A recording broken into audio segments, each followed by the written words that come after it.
दोस्तों, अब से थोड़ी देर पहले मैंने प्रभास और प्रशांत नील की मच अवेटेड फिल्म सालार देखी है। और सालार का मैं रिव्यू आपको सुनाऊं उससे पहले मैं बस यही कहना चाहूंगा कि शायद शाहरुख खान की किस्मत बहुत अच्छी है। लग रहा था कि सालार के आने के बाद डंकी का बैंड बज सकता है, लेकिन सालार इतनी बकवास है कि उसके आगे तो कोई भी फिल्म चल सकती है। इस फिल्म में कहानी का कोई ठिकाना नहीं है। कैरेक्टर्स इतने ठूसे गए हैं कि शायद आपको एक कॉपी पेन लेकर जाने की जरूरत है ताकि आप सबके नाम याद रख पाएं। फिल्म में बेवजह का एक्शन है। कहीं से कहीं तक आपको इंटरवल तक तो कम से कम कोई कहानी आपको समझ में नहीं आती है। इंटरवल के बाद आपको समझ में आना शुरू होता है कि जो हो रहा है ये हो क्यों रहा है।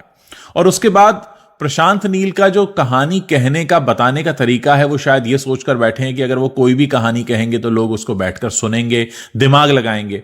आपको ऐसा लगता है कि आपको एक एक्स्ट्रा दिमाग लगाना पड़ता है हर चीज के पीछे कि ऐसा क्यों हो रहा है, और उसकी बैक स्टोरी आपको आगे जाकर पता चलती है। तो कुल मिलाकर फिल्म में एंटरटेनमेंट तो बिल्कुल नहीं है।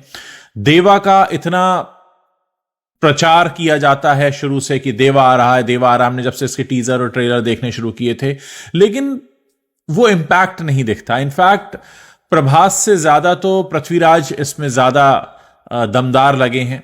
और इंटरवल तक तो कम से कम आप इस कहानी को समझने की कोशिश करते रहते हैं, लेकिन आपके समझ में कुछ नहीं आता। और इंटरवल के पास पहुंचते पहुंचते जब आपको समझ में आना शुरू होता है तो सेकेंड हाफ इतना बोझिल कर देता है आपको, क्योंकि उसमें इतने सारे अचानक से कैरेक्टर्स आ जाते हैं और आपको कुछ समझ में नहीं आता कि कौन किससे क्यों फाइट कर रहा है, जो हो रहा है वो हो क्यों रहा है। एक और बात, हर एक्शन सीन के पहले इतना हाइप कर दिया जाता है, लेकिन जब एक्शन सीन शुरू होता है तो बिल्कुल फुस हो जाता है। तो कुल मिलाकर इस फिल्म में एंटरटेनमेंट नाम की कोई चीज नहीं है। मुंबई शहर में एक शब्द चलता है छपरी, तो हो सकता है छपरी टाइप के लोगों को ये फिल्म जरूर समझ में आ जाए। केजीएफ भी देखी थी मैंने, और केजीएफ में जिस तरह से प्रशांत नील ने कहानी कही थी, ठीक है, वो उनका साउथ का एक स्टाइल होता है और वो बहुत मजेदार भी होता है बहुत से मौकों पर, लेकिन वैसा जादू कुछ दिखाई नहीं देता। और प्रभास को देखकर आपको तरस आता है कि ये वही है जिन्होंने राधेश्याम की थी, ये वही है जिन्होंने आदिपुरुष कर लिया और अब यही सालार कर बैठे हैं। सालार मेरे हिसाब से एक फेलियर फिल्म साबित होगी, जिसको दर्शक नहीं मिलेंगे, और दर्शक मिले तो हो सकता है उनमें से कुछ मेरे जैसे होंगे जो इंटरवल के बाद आधे में से छोड़कर आ जाएं। और मेरी आपको सलाह यही है कि अगर आपको किसी से दुश्मनी निकालनी हो तो आप उसे सलाह दे सकते हैं कि वो सालार देख कर आए। कल मैंने डंकी देखी थी, इसके आगे मुझे डंकी काफी अच्छी फिल्म लग रही है। एटलीस्ट डंकी ने मुझे एंटरटेन किया, मुझे बांध कर रखा, मुझे कहीं पर रुलाया, कहीं पर हंसाया। लेकिन सालार देखते वक्त मैं अपने आप से बस यही पूछता रहा कि मैं इस फिल्म को देखने क्यों आया हूं। जिस तरह के सीन्स हैं वो बड़े बेसिर पैर के लगते हैं कि एक खानसार नाम की जगह है और अंग्रेज जब भारत छोड़कर जा रहे हैं तो खानसार का मुखिया आकर खानसार को ब्लैक बोर्ड से ऐसे मिटा देता है और कहता है कि ये ना हिंदुस्तान के साथ जाएगा ना पाकिस्तान का, इसका एक अलग अपना देश होगा। और वो उस देश में कहीं कहीं की आर्मी आ जाती है, कभी ऑस्ट्रिया की आर्मी आ रही, कभी यूक्रेन की आ रही है, और समझ में नहीं आ रहा कि उस शहर में होता ऐसा क्या है जो इतने सारे लोग वहां पर रहते हैं, इतनी ऊंची दीवार है। मतलब कहीं से कहीं तक कोई कहानी का कोई सरपैर नहीं है, कहीं कुछ स्टैब्लिश नहीं होता। आप ना तो कैरेक्टर्स से जुड़ पाते हैं, ना कहानी से जुड़ पाते हैं, ना आप इमोशंस के साथ खुद को कनेक्ट कर पाते हैं। मतलब आपको कुछ समझ में नहीं आता कि चल क्या रहा है। आप जब उस फिल्म को देखेंगे तो आपको ऐसा लगेगा कि किसी दूसरी दुनिया की कोई कहानी चल रही है, आप जिसे बस देखने आ गए हैं, ऐसे बाहर से झांक कर देख रहे हैं कि शायद आपको कुछ समझ में आ जाए, लेकिन आपको कोई कुछ बताता नहीं। इंटरवल होने तक आप थोड़ा बहुत समझने लगते हैं, और इंटरवल के बाद तो वो और भी भारी हो जाती है। उसमें इतने सारे कैरेक्टर्स आ जाते हैं कि आप अगर मुझसे 2 कैरेक्टर का भी नाम पूछेंगे तो मुझे याद नहीं है। मैं अभी थोड़ी देर पहले फिल्म देखकर आया हूं, मतलब शायद मुझे कॉपी पेन लेकर जाना चाहिए था। और कहा जा रहा है कि इसका सीक्वल भी आएगा, तो सवाल ही नहीं है सीक्वल देखने का। जब पहला पार्ट ही आपको समझ में नहीं आएगा तो आप सेकंड पार्ट के लिए क्यों जाएंगे। तो मुझे नहीं लगता कि ये फिल्म कोई खास कमाल कर सकती है, लोगों के बीच अपनी छाप छोड़ पाएगी। म्यूजिक के नाम पर भी कुछ नहीं है, बैकग्राउंड म्यूजिक बहुत हैवी है, बहुत अजीब तरह के सीन्स हैं इसमें। आप बस समझने की कोशिश करते रहते हैं कि ऐसा क्यों हो रहा है। आप कहीं कनेक्ट नहीं होते, वो कहानी आपको बांधती नहीं है, कहीं पर भी आपके मन में कोई क्यूरियोसिटी नहीं होती कि अब क्या होगा। देखिए, किसी भी फिल्म की सबसे बड़ी खूबसूरती होती है कि आप अंत तक बंधे रहें। अब आपको मैं अपना एग्जांपल दे रहा हूं कि मैं इंटरवल के बाद फिल्म आधी से ज्यादा बीत गई थी, कुछ मिनट की बाकी थी, मैं उठकर आ गया, मुझे उससे ज्यादा बर्दाश्त नहीं हो रहा था, सहन नहीं हो रहा था। और मुझे ही लगा कि एक फिल्म अगर आपको उठकर जाने पर मजबूर कर दे तो वो एक सफल फिल्म कैसे हो सकती है। तो मेरे हिसाब से सालार सिर्फ उन लोगों को पसंद आ सकती है जिन्हें बेवजह के सिर्फ एक्शन सीन्स देखने हैं, जिनका कोई सिर पैर नहीं है, कहीं से कोई जुड़ाव नहीं है, कहानी कहीं लेके नहीं जाती, कैरेक्टर आपको बांधता नहीं है, आपके मन में कुछ जानने की उत्सुकता नहीं होती, बल्कि आप किसी तरह सोचते हैं ये जस्ट पास हो जाए, क्योंकि इतना डार्क फिल्म है, पूरी फिल्म अंधेरे में बनी हुई लगती है, हर चीज इतनी डार्क है, ब्लैक है। आप कहीं पर भी ऐसा लगता है कि आप थोड़ा बाहर निकलें, थोड़ी सांस लेकर आएं, आपको सफोकेट कर देती है फिल्म। तो मेरे हिसाब से तो ये एक फेलियर फिल्म है। और बाकी अगर आपने देखी है तो आप लोग मेरे वीडियो के नीचे कमेंट करके बता सकते हैं। मुझे सालार में ऐसा कुछ भी नहीं लगता कि जिसकी वजह से किसी को भी सालार देखने जाना चाहिए।